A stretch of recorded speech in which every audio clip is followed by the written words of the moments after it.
Morning, you must be Mr. Carlo Katapang, right? Yes. You are the referred client ng kakilala ko rin. So, Mr. Katapang, you are experiencing what? Sobrang di na po ako komportable sa mga nararamdaman ko. Tulad niyan. Sa mga, lalo na yung past few days. About saan? Pag kasi po masyado pong maraming tao or lumalabas ako ng bahay, parang hindi na po ako komportable yung sa mga sa kanila. Na-atake ka ng anxiety mo kapag nakikisalamuha ka sa iba. Tama ba? Yes po. Ang tawag dyan ay social anxiety. Familiar ka ba sa social anxiety na word? Naririnig ko po. Ang social anxiety na word, papalanan ko muna kung anong yung nararamdaman mo at aaralin natin at ipapaunawa sa iyo kung ano yung nararamdaman mong kaba sa tuwing ikaw ay lumalabas. Ang social anxiety is a type of anxiety o pagkabalisa, pag-iisip ng sobra sa iisipin ng ibang tao dahil maaaring nakaranas tayo ng inferiority complex. Maaaring napahiya tayo dati. Napahiya ka ba dati o ano bang nangyari? Nagsimula po ito nung nung pandemic. Actually, nung pandemic, nasa loob lang ako ng bahay. Nasa loob lang ng kwarto ko. Ayun lang, harap ko lang, computer lang. Tapos, ayun, nung mga naging okay na yung wala ng pandemic, parang na ako makipagsalamuha sa ibang tao. Dahil sa isolation na nangyari sa'yo. So, parang hindi ka na sanay makisalamuha sa mga tao. Yes. Alam mo, normal yan. Having an anxiety is very normal for normal people, di ba? Natural na isipin natin kung anong iisipin ng iba para sa atin. Dahil ayun ang socializing na tinatawag natin. Paano natin sila pakikisalamuhanan at paano tayo makikibahagi sa kanila. Tutulungan kita. Di ba? May tinatawag na fight or flight. Ang fight or flight ay response natin sa anxiety.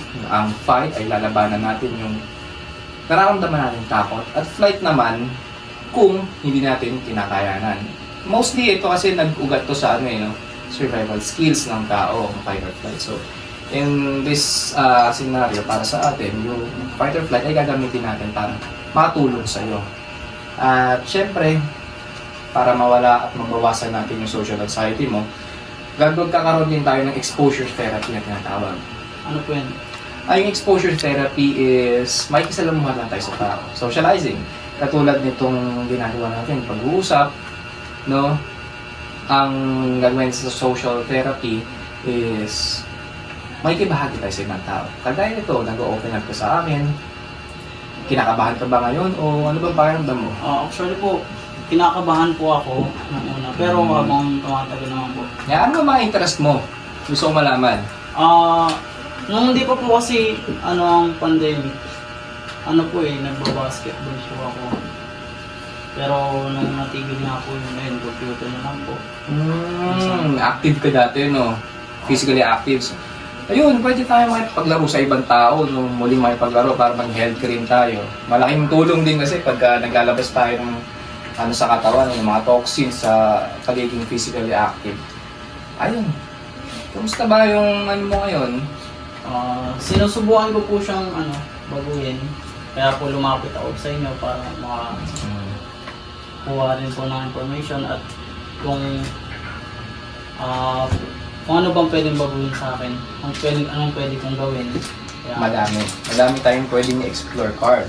Maaari tayong maging physically active, pwede tayong makipag-usap sa mga professionals na nagdi-deal sa mga ganitong uri ng problema, like me. Pwede mo palaging kausapin kung may problema ka. I'm always here to reach out for you. And hindi lang ako andyan din ang pamilya mo, kaibigan, at mga kagaya namin professional. okay po. Kailan mo ba gusto mong umpisahan? Ano ba schedule mo para umpisahan natin yung social therapy experiment? Pwede naman po ako every weekend. Okay. Every weekend. So, mag-explore lang tayo, Carl. Ang maganda masanay kang uli, no? Makisalamuha sa tao. So, Carl, Thank you po. okay na ba yung pag-usap natin? Medyo gumaan po yung pakiramdam ko at medyo nagkakaroon po ako ng konting lakas ng loob. Siguro po, konting practice pa po. Yeah. Tsaka lagi mo isipin, no? Wala namang tama at mali sa desisyon ng tao. Palagi lang natin i-balance yung tama at mali. At huwag lang din natin masyadong isipin yung iisipin ng iba para sa atin. Although there is no man an island, walang tao kaya mabuhay ng para sa sarili lang. Pero kailangan mo rin intindihin ang importansya ng isolation o ng pag-iisa. At ayun, Carl, meron pa ako recommend sa'yo. Madami kong pwedeng recommend na books sa'yo, na psychology books na makakatulong sa'yo. Actually, may din po ako sa mga Yan. Pares tayo, ano bang interest mong books? like mga tungkol sa buhay lang. About life in books. How about business or sports, anything? Like sports. Sports. Basketball, Yes. football, any sorts of sports naman, no? Alam mo, maganda yung explore natin yan. Spicer sa buhay. Yung mga books like The Subtle Art of Not Giving a Fuck, di ba? Sabi nga doon, pwede kang maging masama at the same time, maging mabuti. Halimbawa niyan, si Mark Manson, bago niya isulat yung libro na yon, siya ay isang drunkard, na babae, nagbabayad ng mga prostitute, di ba? Which is very morally wrong. Kung titignan natin in terms of morality based on societal standards. But, tignan mo siya, paano siya nakakatulong. Magbubukas ng isip ng tao. Di ba? Hindi mo pwedeng sobrahan yung pagiging mabuti at hindi mo pwedeng sobrahan yung pagiging masama. Ang sinasabi lamang doon sa libro na yan. Basta alamin mo kung ano yung uniqueness mo. Gamitin mo siyang lakas. Katulad ng sa'yo, medyo introvert ka, no? Medyo introvert ka. I'm sure there are a lot of people like you, introverts din. Pwede kang kumonek sa kanila and share your interests with them. You can learn a lot of things from them, no? But hindi lang sa sarili nating skills, but also from other people. Madami tayong pwedeng matutuhan.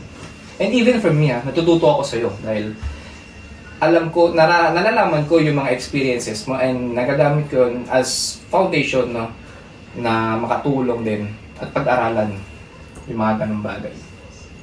So, Carl, kamusta naman na pag-usapan natin? Medyo marami po ako natutunan sa inyo, Doc, and thank you po sa pagbibigay sa akin ng advice. And medyo gumaan yung pakiramdam ko. Oh, you're always welcome, Carl. So, ayun, masaya ako nakatulong ako sa'yo at napagaan ko yung nararamdaman mo kahit pa paano. Magandang araw! Magandang araw. See you again, Doc. Thank you po. Sige.